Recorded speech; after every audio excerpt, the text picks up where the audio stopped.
हाँ जी, नमस्कार दोस्तों, कैसे हो आप सभी? उम्मीद करता हूँ कि आप बहुत बढ़िया होंगे। हरियाणा असिस्टेंट प्रोफेसर के लिए आप प्रीलिम्स के साथ में मेंस की भी तैयारी बहुत बढ़िया तरीके से कर रहे होंगे। लगातार आंसर राइटिंग आप 2 से 3 घंटे, 4 घंटे डेली आप यहाँ पे कर रहे होंगे। करनी चाहिए। आज हम आपके साथ यूनिट नंबर 4 के अंदर बहुत ही महत्वपूर्ण क्वेश्चन जो स्थापत्य से संबंधित है चर्चा करेंगे। बहुत ही ध्यान से क्वेश्चन को पढ़ना और क्वेश्चन को पढ़ के अपना आंसर लिखने का प्रयास करना और फिर क्रॉस चेक करना कि देखना कि कहाँ चीज़ें ऐड करी जा सकती थी या फिर कहाँ पे चीज़ों को घटाया जा सकता था। ठीक है, जब हम लिखते हैं तो हमारे पास में मैटर बहुत ज़्यादा होता है, लेकिन हमें तो सिलेक्टेड से मैटर पे ही हमें यहाँ पे काम करना है दोस्तों। ठीक, तो देखते हैं क्वेश्चंस को। क्वेश्चन है हमारा क्या कि मध्यकालीन भारत के स्मारक न केवल शासकों की महानता एवं कला प्रेम को दर्शाते हैं, बल्कि वे समकालीन समाज व अर्थव्यवस्था की जानकारी के सजीव दस्तावेज भी हैं। ध्यान से सुनिएगा क्वेश्चन कि मध्यकालीन भारत के स्मारक न केवल शासकों की महानता एवं कला प्रेम को दर्शाते हैं, बल्कि वे समकालीन समाज और अर्थव्यवस्था की जानकारी के सजीव दस्तावेज हैं। कथन को स्पष्ट करते हुए इनकी सीमाओं पर भी प्रकाश डालिए, इनकी जो लिमिटेशन है उस पर भी आपने प्रकाश डालना है। तो यहाँ पे आपने क्या करना है, इस मार्ग को लेकर चर्चा करनी है कि शासकों की मानता और कला प्रेम को बताना है कि किस प्रकार से समाज और अर्थव्यवस्था को दर्शाते हैं।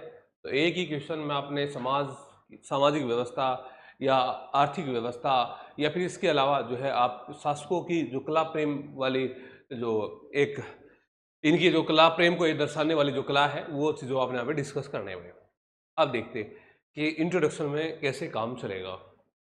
अच्छा, आप कमेंट में ज़रूर आप ये आंसर लिखना कि जब आप इंट्रोडक्शन लिखते हैं, किसी स्टूडेंट को लगता है कि मेरा बहुत इंट्रोडक्शन छोटा नहीं होता, अक्सर मेरा इंट्रोडक्शन बड़ा चला जाता है।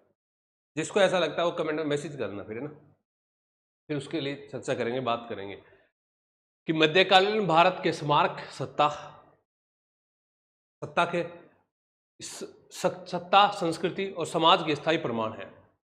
कोई भी चीज़ हम बना रहे हैं, मान लिया हमने ताजमहल बनाया या हमने लाल किला बनवाया या आगरा का किला बनवाया, ये कोई भी स्थापत्य बनवाया, वो किसके लिए? या तो सत्ता के लिए, समाज के लिए, संस्कृति के लिए, आज भी हमारे साथ में स्थायी प्रमाण है। ये भौतिक स्रोत तत्कालीन भारत की राजनीतिक, धार्मिक, सामाजिक, आर्थिक स्थिति का दर्पण है। ठीक है, जिसे निम्नलिखित बिंदुओं के द्वारा समझाया जा सकता है। कौन कौन से बिंदु है, क्या महत्व है? आप कहेंगे कि राजनीतिक वैधता व शक्ति प्रदर्शन, राजनीतिक वैधता व शक्ति प्रदर्शन। तो इसका मतलब क्या हुआ? मतलब यहाँ पे आप एक चीज देखिए, साथ साथ कोई भी स्थापत्य का निर्माण करवा रहा है उसमें क्या चीजें है, उसमें लग रहा है कि हाँ भाई जो ये उस शासक अपनी एक पहचान स्थापित करने के लिए, अपनी राजनीतिक शक्ति को वैध करने के लिए वो चीजें स्थापत्य में कन्वर्ट कर रहा है। वहीं पे जब हमने गुजरात विजय देखी अकबर की, उसके बाद इन्होंने बुलंद दरवाजे का निर्माण करवाया, तो इसका मतलब क्या है, कहीं ना कहीं वो यहाँ पे शक्ति प्रदर्शन भी चीजों में यहाँ पे कर रहा है। फिर दूसरा, तो फैक्ट भी लिखा, कंसेप्ट भी, दोनों एक जगह ये आपने यहाँ पे इंक्लूड कर दिए। फिर दूसरा है धर्म और संस्कृति।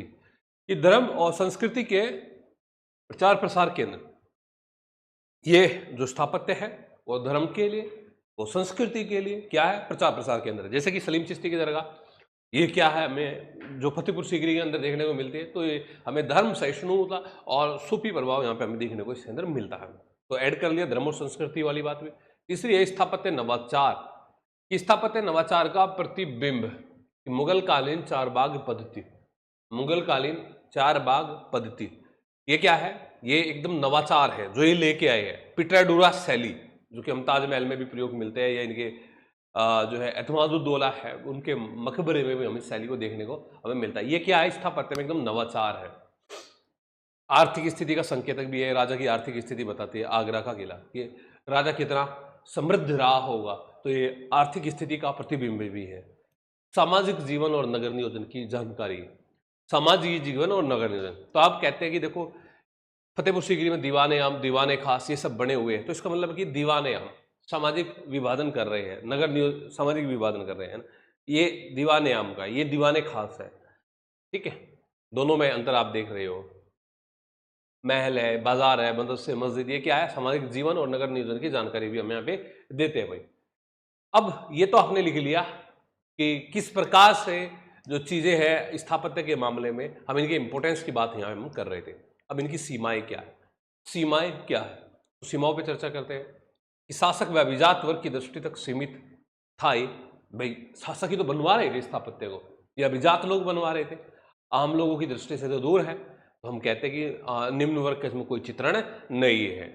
ध्वंस व पुनर्निर्माण के कारण अस्पष्टता है ना, क्लियर नहीं है कुछ चीजें भी। हमें अब इनमें थोड़ी सी सीमाओं को बताना है। तो हम कहते हैं कुव्वतुल इस्लाम मस्जिद, इसका एग्जांपल यहाँ पे सेट कर लिया। इरफान हबीब के अनुसार इसमें कोई शक नहीं है कि यह मंदिर का हिस्सा है, ये इरफान हबीब साहब कहते हैं। और देखो तीसरा पॉइंट कि भौगोलिक विषमता, उत्तर भारत में दक्षिण भारत में गिने चुने शहरों तक सीमित है। अब ये मैप इसी के लिए बनाया है कि आप उत्तर भारत में या तो लाहौर देखोगे, दिल्ली, आगरा, अजमेर, यहाँ पे स्थापत्य देखने को नजर आती है। दक्षिण भारत में बीदर, गोलकोंडा, अहमदनगर, बीजापुर, इसके बीच में एक लंबा क्षेत्र है जहाँ पे हमें इस टाइम पीरियड पे कोई भी स्थापत्य के लिए नजर नहीं आते। तो ये क्या है, उत्तर भारत का दक्षिण भारत में गिने चुने शहरों तक सीमित है, भौगोलिक विषमता है। चौथा पॉइंट है कि गैर इस्लामिक परंपराओं की उपेक्षा, जबकि आबादी क्या थी, जबकि आबादी बहुसंख्यक है ना, गैर इस्लामिक परंपराओं की अपेक्षा है। तो हम फाइनली कह सकते हैं कि समाज जो स्मारक है तत्कालीन समाज के प्रतिबिंब है, लेकिन जन सामान्य ग्राम्य जीवन की जानकारी सीमित है, सत्ताधारी दृष्टिकोण की बहुलता है। तो एक गिने चुने लिमिटेड से शब्दों में आपके सामने क्वेश्चन को परोस दिया गया। तो मुझे बताइए समझ आया कि नहीं आया। अगर आपको लास्ट में देखने के बाद लगता है कि आपकी समझ में नहीं आया, आप कमेंट करिए। मेरा नंबर यहाँ पे है मेंशन 70333142। आप कॉल और मैसेज करिए, मैं आपको समझाने का प्रयास करूंगा चीज़ों की मेंस के अंदर, ठीक है। ये इसी तरीके से हमारे पूरे नोट्स जो है यूनिट वाइज हम बना रहे हैं। तो अभी जो है लगभग नोट्स जो है ये हमारे तैयार हुए हैं 5 से 6 यूनिट तैयार हो गई अभी। 1 2 3 4 5 6 तक शायद हो गया, हाँ थोड़ा 6 रह गया, 2 क्वेश्चन रह रहे। इसके बाद में फिर बहुत जल्द आपका तैयार हो जाएगा, और जब तक आप प्रीलिम्स देंगे तो आपके लिए तब तक ये नोट्स भी आ चुके होंगे हार्ड कॉपी में, ठीक है। अभी आपकी क्लास चल रही है प्रीलिम्स की भी और मेंस की भी, तो आप क्लास के साथ में अभी से आप पढ़ सकते हैं, क्योंकि बाद में आते आते ऐसा ना हो कि जो स्टूडेंट अभी से कर रहे हैं वो आगे आपसे निकल जाए, तो आपके पास समय कम पड़ेगा बाद में, ठीक है भाई। धन्यवाद दोस्तों।